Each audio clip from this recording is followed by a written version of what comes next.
يقربنا عند اللہ، یہ ہمیں اللہ کے قریب کرنے والے ہیں۔ یہ توحید ہے اللہ کی۔ اسی توحید کی اقسام میں سے ایک قسم توحید اسماء و صفات، اللہ کے پیارے پیارے نام ہیں، اللہ کی پیاری پیاری صفات ہیں۔ وَلِلَّهِ الْأَسْمَاءُ الْحُسْنَى فَادْعُوهُ بِهَا، اللہ کی پیارے نام ہے، ان ناموں کا واسطہ دے کے پکاریے اپنے اللہ کو، سوال کیجئے اس اللہ سے۔ جس طرح اکثریت نے توحید الوہیت کو سمجھنے میں ٹھوکر کھائی، اسی طرح توحید اسماء و صفات کو سمجھتے ہوئے بھی بہت سی دنیا میں ٹھوکر کھائی۔ کچھ لوگوں نے اللہ کی صفات کا انکار کیا، کلی طور پہ انکار کر گئے۔ کچھ اللہ کی صفات میں الحاد کے شکار ہوئے۔ کچھ لوگوں نے اللہ کی صفات کو مخلوق کی صفات سے تشبیہ دی۔ اللہ کی صفات میں تعطیل، تحریف، تشبیہ، تعویل کا عقیدہ، صفات باری تعالیٰ کے اندر الحاد ہے۔ مالک کا اعلان سنیے، وَلِلَّهِ الْأَسْمَاءُ الْحُسْنَى فَادْعُوهُ بِهَا وَذَرُوا الَّذِينَ يُلْحِدُونَ فِي أَسْمَائِهِ سَيُجْزَوْنَ مَا كَانُوا يَعْمَلُونَ، اللہ کے اچھے اچھے نام ہیں، تم اسے انہی ناموں سے پکارو اور ایسے لوگوں کو چھوڑ دو جو اس کے ناموں میں الحاد کجروی کرتے ہیں، ان لوگوں کو ان کے کیے کی سزا ملنی ہے۔ آئیے بڑے ادب و احترام کے ساتھ، کسی کو چھیڑنا مقصد نہیں، کسی کو چڑھانا مقصد نہیں، کسی پہ طنز کرنا مقصد نہیں۔ مقصد کیا ہے؟ ہم سارے محمد کے امتی ہیں صلی اللہ علیہ وسلم، ہم سب جنت کے راہی ہیں، ہم جنت کے مسافر ہیں۔ لیکن اگر کوئی اس جرنیلی سڑک سے ہٹ چکا ہے، وہ اپنا راستہ دوبارہ سیدھا کر لے۔ کسی پہ طنز کرنا، کسی کو ڈیگریڈ کرنا، کسی پر فکرے کسنا مقصود نہیں ہے۔ مقصود یہ ہے، لوگوں ہماری یہ نرم چمڑییں جہنم کی آگ کو برداشت نہیں کر سکتی۔ اللہ کے لیے محمدی سڑک پہ چڑھ جاؤ، اللہ کے لیے اس راستے کے راہی بنو جو راستہ اللہ کے پیارے حبیب نے خط لگاتے ہوئے کہا تھا، ھذا صراطی مستقیما فاتبعوہ، یہ سیدھی راہ محمدی راہ ہے، اس کے اوپر چلو، ٹیڑے ترچھے راستوں کو چھوڑ دو۔ ہر راستے پر شیطان بیٹھا ہے، جس کی بات رسول اللہ کے مطابق ہو صلی اللہ علیہ وسلم اس کو لے لو، اور جس کی بات شریعت سے ٹکرا جائے، وہ کتنا بڑا ہو، وہ کتنا پیارا ہو، اس کا نام کا تقدس کتنا ہی زیادہ ہو، وہ کتنا بڑا ولی اللہ ہی کیوں نہ ہو، لوگوں ولی بنتا ہی وہ ہے جو محمد کی اتباع کرتا ہے صلی اللہ علیہ وسلم، اور جس کی زندگی، جس کے عقائد، جس کے معاملات میں اتباع رسول نکل جاتی ہے، اس سے ولایت چھین لی جاتی ہے۔ وہ ولی نہیں بن سکتا، ولی وہی بنتا ہے جو ایک ایک عمل میں قال اللہ و قال الرسول اس کو اپنے سامنے رکھتا ہے۔ آئیے سید مودودی اسی اسماء و صفات کے بارے میں کیا کہتے ہیں۔ یہ ہمارے ہاتھ کے اندر تفہیم القرآن ہے، 6 جلد ہے، اس کا صفحہ نمبر 49 ہے۔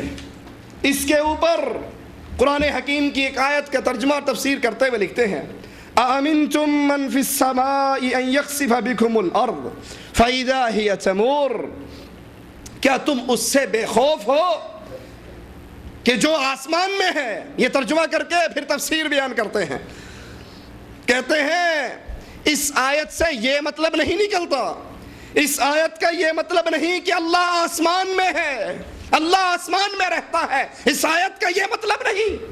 قرآن کی 2 ٹوک آیت ہے، ام امنتم من فی السماء، لیکن سید مودودی اللہ کی اس صفت کا انکار کرتے ہوئے کہتے ہیں اس کا یہ مطلب نہیں کہ اللہ آسمان میں۔ رسول اللہ صلی اللہ علیہ وسلم کے پاس ایک لونڈیا لائی گئی، سائل سوال کرتا ہے، یا رسول اللہ صلی اللہ علیہ وسلم اس کا امتحان لیجئے، اگر یہ مومنہ ہے، اگر یہ مومنہ ہے میں اس کو آزاد کر دیتا ہوں۔ رسول اللہ صلی اللہ علیہ وسلم پہلا سوال کرتے ہیں، این اللہ، اللہ کہاں ہے؟ وہ عورت آسمان کی طرف انگلی بلند کرتی ہے، اللہ اپنے عرش میں ہے۔ پوچھتے ہیں میں کون ہوں؟ فرماتی ہے تو اس کا بھیجا ہوا رسول ہے۔ اللہ کے نبی فرماتے ہیں مومنہ ہے، اس کو آزاد کر دے۔ یہ اللہ کی صفت ہے، الرحمن علی العرش استوى، رحمان اپنے عرش پہ مستوی ہے جیسے اس کی شان کو لائق ہے۔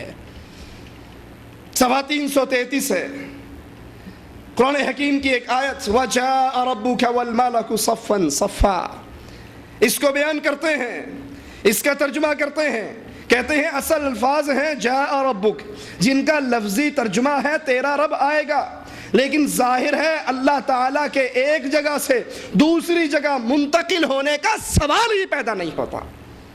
یہ ممکن نہیں کہ اللہ ایک جگہ سے دوسری جگہ پر آتا ہے۔ اور رسول اللہ صلی اللہ علیہ وسلم بیان فرماتے ہیں مالک عز و جل آخری پہر میں آسمان دنیا پہ نزول کرتا ہے، کیسے؟ لیس کمثلہ شیء، اس کی مثال ہی نہیں ہے، جیسے اس کی شان کو لائق ہے، جیسے اس کی بزرگی کو لائق ہے، اللہ کی صفت ہے، اللہ نزول کرتا ہے۔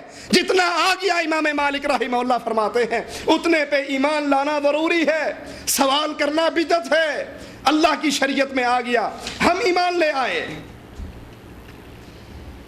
اور یہ کہہ دینا کہ ممکن نہیں کہ اللہ آسمانوں میں ہے، ممکن نہیں اللہ کا نزول، یہ اللہ کی صفات کا انکار ہے۔ صفحہ 87 پر قرآن حکیم کی ایک اور آیت کی تفسیر بیان کرتے ہوئے کچھ کہتے ہیں تعرج الملائکۃ والروح الیہ فی یوم کان مقدارہ 50,000 سنہ، ملائکہ اور جبرائیل اس کے حضور چڑھ کر جاتے ہیں۔ اس کی تفسیر بیان کرتے ہوئے کہتے ہیں کہ اللہ تعالیٰ کے بارے میں یہ تصور نہیں کیا جا سکتا، وہ کسی خاص مقام پر رہتا ہے کیونکہ اس کی ذات زمان و مکان کی قید سے منزہ ہے۔ اللہ کے بارے میں یہ کہنا کہ اللہ فلاں جگہ پہ ہے، یہ اہل سنت کا، یہ صحابہ کرام کا، یہ اللہ کے نبی صلی اللہ علیہ وسلم کی احادیث سے ثابت ہونے والا عقیدہ ہے کہ اللہ عز و جل اپنے عرش پر مستوی ہے۔ کیسے ہے؟ جیسے اس کی شان کو لائق ہے۔ ایک اور آیت کی تفسیر کرتے ہوئے فرماتے ہیں فَإِذَا سَوَّيْتُهُ وَنَفَخْتُ فِيهِ مِن رُوحِي فَقَعُوا لَهُ سَاجِدِينَ، کہ جب میں اسے پورا بنا چکوں اور اس میں اپنی روح پھونک دوں تو تم سب اس کے لیے سجدہ کرنے لگ جاؤ۔ کہتے ہیں انسان کے اندر جتنی صفات ہیں اصل میں یہ اللہ کی صفات کا عکس ہے، یہ اللہ کی صفات کا کچھ حصہ ہے۔ انسان مخلوق ہے اللہ کی، وہ مالک خالق ہے، انسان مخلوق ہے، اللہ خالق ہے، خالق کی صفات انسان میں نہیں آیا کرتی۔ مالک عز و جل اعلان فرماتا ہے لیس کمثلہ شیء، اس کی کوئی مثال نہیں، اس کی کوئی مانند نہیں۔ اس کی صفات جو قرآن و حدیث میں آ گئی، نہ اس کا انکار جائز ہے، نہ اس کی تعویل جائز ہے، نہ اس کی تعطیل جائز ہے، نہ اس کی تشبیہ جائز ہے، اور نہ اپنے پاس سے اس کو کوئی اور صفت دینا جائز ہے۔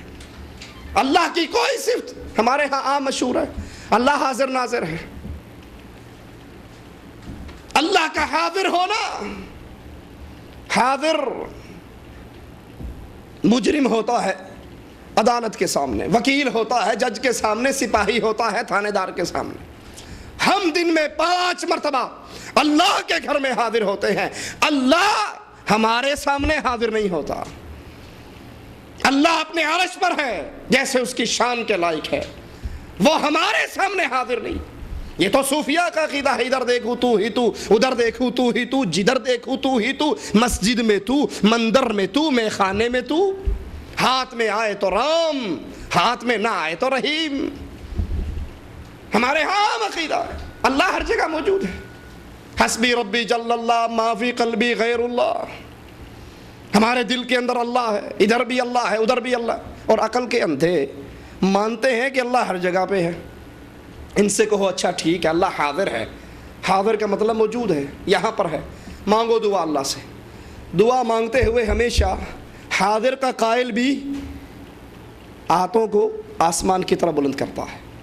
اگر واقعی آپ کی عقل، آپ کی فطرت یہی کہتی ہے کہ اللہ ہر جگہ پہ اپنی ذات کے ساتھ موجود ہے، اللہ کا علم، اس کی قدرت، اس کا کنٹرول، اس کی حکومت تو ایک ذرے ذرے کو گھیرے ہوئے ہے۔ کالی سیاہ چیونٹی، کالی رات، کالے پہاڑ کی جڑ میں چلتی ہے، اللہ عز و جل اپنے عرش پہ ہوتے ہوئے اس کو دیکھتا بھی ہے، اس کا رزق وہاں پر دیتا بھی ہے۔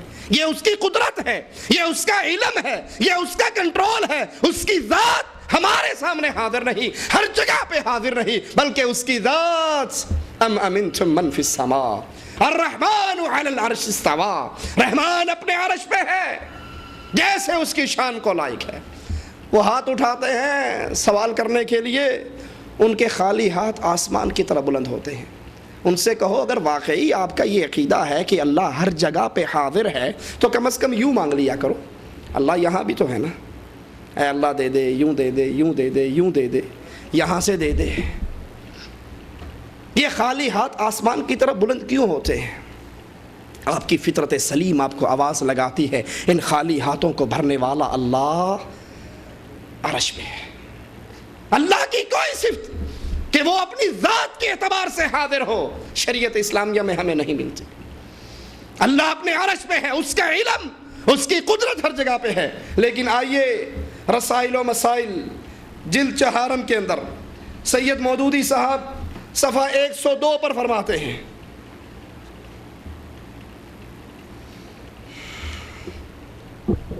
کسی کو تبلیغ کرنے کے لیے اس کے دل میں ایمان، خدا کا خوف، آخرت کی جواب دہی کا احساس پیدا کریں، درسوں میں لائیں، اجتماع میں لائیں، جنت دوزخ کی باتیں کریں، اللہ تعالیٰ کے حاضر و ناظر ہونے کا احساس دلائیں، اس کو احساس دلائیں کہ اللہ حاضر ہے۔ اور یہی عقیدہ رسالہ دینیات صفحہ 153 پہ بیان کرتے ہیں۔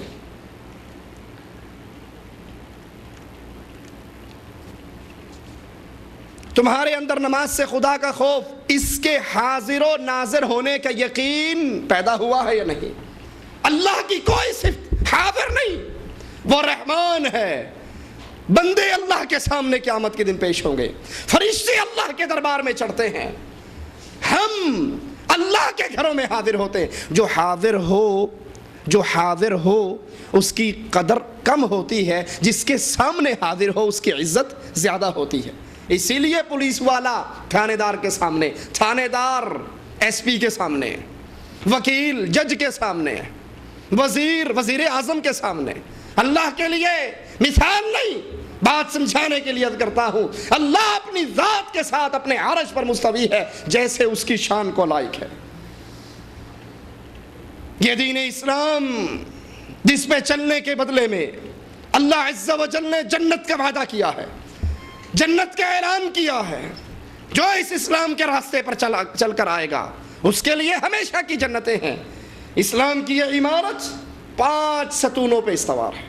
رسول اللہ صلی اللہ علیہ وسلم کا فرمان صحیح بخاری میں موجود ہے، بنی الاسلام علی 5، اسلام 5 بنیادوں پہ اس کی بلڈنگ کھڑی ہے، اس کے 5 ستون ہیں۔ سب سے پہلے شہادت اللہ الہ الا اللہ، یہ گواہی دینا اللہ کے علاوہ نہ کوئی مشکل کشا، نہ حاجت روا، نہ غوث اعظم، نہ بگڑی بنانے والا، نہ رزق دینے والا، نہ عبادت کیے جانے والا، نہ پکار کے قابل، نہ سجدے کے قابل، نہ رکوع کے قابل، نہ نظر کے قابل۔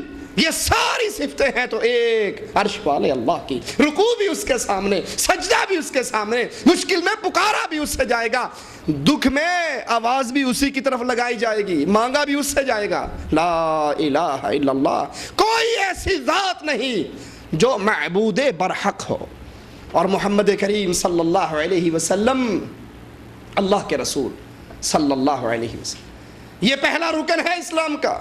پھر نماز، پھر زکوٰۃ، پھر روزے، پھر حج۔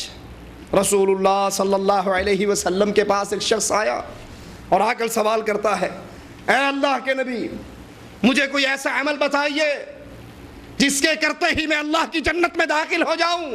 اللہ کے رسول علیہ الصلوۃ والسلام جواب میں فرماتے ہیں، تو گواہی دے لا الہ الا اللہ کی، تو گواہی دے محمد کریم صلی اللہ علیہ وسلم کی رسالت کی، پھر نماز قائم کر، پھر زکوٰۃ دے، پھر روزے رکھ، پھر حج کر۔